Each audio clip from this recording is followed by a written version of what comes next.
Daniel Bryan has just failed to finish his story against Roman Reigns at WrestleMania 39. So where does he go from here? Well, on the Raw after WrestleMania 39, Bryan is officially drafted to Raw, but before his promo segment later in the night, he has a backstage interaction with the new WWE Champion Cody Rhodes with him saying, "Congrats Cody, I'm glad at least one of us finished our stories." Thank you, Bryan. And hey, if you want a shot at my title, just give me a time and place and I'd be happy to give you that opportunity. Thanks Cody, but I need to earn it. It's a brief interaction between the pair, but Bryan is refusing any pity, which can be seen in this segment later in the night as he's in the ring and he says, "Last night, Roman Reigns, you won. You beat me, I lost. But that won't stop me, because I will never quit. My losses will only make me stronger, but I know I need to fight back, not only for me, but for all of you, to rid the bloodline off the top of the mountain for good. And to do that, I need to get a win under my belt, a high profile win above anything else. So come on, come all." You think you know me? Edge is here, and he's confronting a man he has a lot of intertwining history with alongside Reigns. He stands in the ring and says, "Bryan, I know you're feeling the feeling of loss, but you need to bounce back. And to do that, I'm gonna personally challenge you to a match, because not only do I want to see you at your best, but we both want one more chance at Roman Reigns. So what do you say?" I say yes, Edge. I'll face you at Backlash. What an announcement! Both men want the match, and Adam Pearce makes it official, but with one added stipulation, that the loser of the match can never challenge for the Universal Championship ever again, so long as Roman Reigns holds it. It's huge stakes! Both men have everything to lose. So can Bryan rebound and defeat a man he fought with in the past to attempt to take down the Tribal Chief? While they're going at it, both men want to prove they deserve one more shot at Roman Reigns. But to do that, they have to put the other down, and although there's a lot of mutual respect between the two, they both know they can't go soft in this contest. And Edge even tries to hit a huge spear onto Bryan through the ropes, but he crashes and burns. Bryan has an opening, he nails a knee onto the worn down Edge, he then throws him into the ring, and he's calling the Rated R Superstar to his feet for a running knee. But can he connect? Yes, he does. Edge is out. Can Bryan pick up the win? No. Edge, out of sheer desperation, kicks out, but he has nothing left, and Bryan knows it. He calls an almost lifeless Edge to his feet once more and plants him with another knee. Bryan has done it. He rebounds from his loss a month prior and keeps his dreams alive. But one man refuses for this to be the case, as just before his match against the new WWE Champion Cody Rhodes, Brock Lesnar assaults Daniel Bryan before tossing him out the ring. But why did he do this? Well, on the following night of Raw, Bryan isn't in the building, but Lesnar is. He comes out and explains himself as he says, "Bryan, you think you deserve another shot at Roman Reigns? You've never even beaten me, yet you think you can just get another opportunity just because you beat some old has-been? No! I won't let that happen. I know you aren't technically a #1 contender, but just know you will never be again until you make me tap or keep me down for a free count." It's stern words from Brock as he continues with him saying, "So I guess this is another challenge for you, Bryan. You're used to them, right? Because at Night of Champions, it's you versus me. And if anyone in the back has a problem with that, I'll take you on a trip to Suplex City."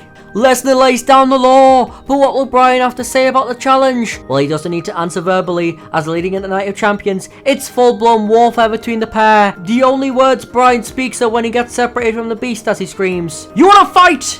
Fine, we'll fight at Night of Champions and right my past wrongs when I beat you in the ring and then continue to prove why I'm one of the best professional wrestlers alive and why I'm the one who will dethrone Roman Reigns." It's passionate words from Bryan, but who will stand tall at Night of Champions? Because it's time for the second singles contest between Daniel Bryan and Brock Lesnar. And Lesnar, of course, dominates large sections of the match. But Bryan refuses to stay down, and both men eventually spill to the outside of the ring, although Lesnar continues to annihilate Bryan, but he wants to end Bryan's career once and for all, so he redecorates the announcer's table, but with one swift kick, Bryan puts Lesnar on the table, and he knows what he has to do to keep him down, as he hurls his body from the top rope, shattering the announcer's table alongside Lesnar, and Bryan just manages to get back into the ring. However, the referee counts Lesnar out. Bryan wins via a count out, which he is seemingly very disappointed in as he walks to the back after the result is made official. And on the following night,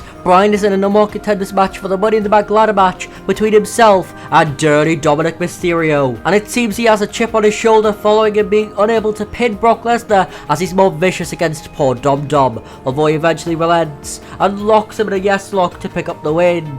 Bryan advances to Money in the Bank, although he isn't able to win the briefcase as Brock returns and decimates the American Dragon with F5s and eventually carries the carcass to the back. And leading into the biggest party of the summer, the feud reaches its boiling point. They can't stay away from each other. They fight every time both men are in the same building. And on the go-home Raw before SummerSlam, the brawling continues with Brock eventually standing tall over the lifeless Bryan. But who can prevail at the biggest party of the summer? Well, both men are going at it. They're trading strikes. This feud has culminated in pure combat, although Bryan sends the beast to the outside. And it's him this time who redecorates the announcer's table. And the roles completely reversed from their last match as Lesnar plants Bryan with an F5. Then he hurls the corpse into the ring. However, Bryan gets a sudden burst of adrenaline as he nails in the ultimate beast. He then sprawls into the cover. One. No! Brock kicks out at one. Bryan is horrified, so he goes to look for another, but Lesnar picks him up. However, with a few key elbows to the side of the temple, Bryan gets an opening to nail another, and another.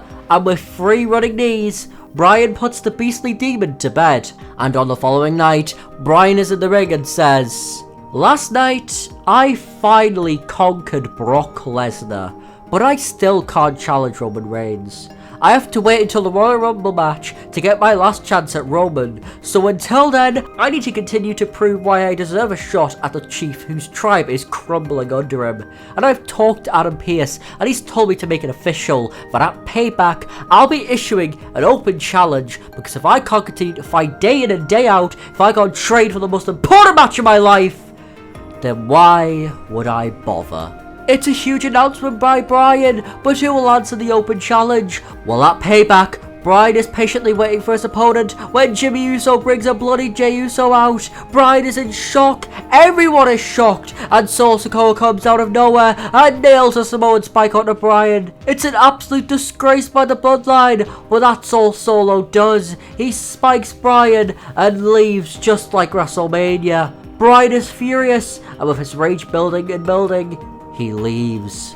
And leading into Fastlane, it's chaos on all shows between the Bloodline and Daniel Bryan. But Solo Sikoa and Daniel Bryan's fighting continues to escalate to the point where both Adam Pearce and Nick Aldis decide that it needs to end at Fastlane. And to ensure it's a fair fight, it'll be no holds barred, which both men are very eager about. So it's time for Fastlane. Can Bryan get vengeance on Solo? Well, Solo Sikoa completely blindsides the leader of the S movement during his entrance. And due to a no holds barred stipulation, the match officially begins, and Solo completely and utterly dominates. He swings a baseball bat over and over onto the body of Bryan. Sikoa is proving that Bryan may not be strong enough to finish his story. However, just as it's looking like Bryan is defeated, Jey Uso comes out. He's seen enough, but here comes Jimmy, and the brawl between the two brothers is on. And with Solo distracted, Bryan hits a running knee, although he knows he needs more. So he hits another, and another. Sikoa is done, but he's the reason why Bryan lost to the Tribal Chief at WrestleMania 39.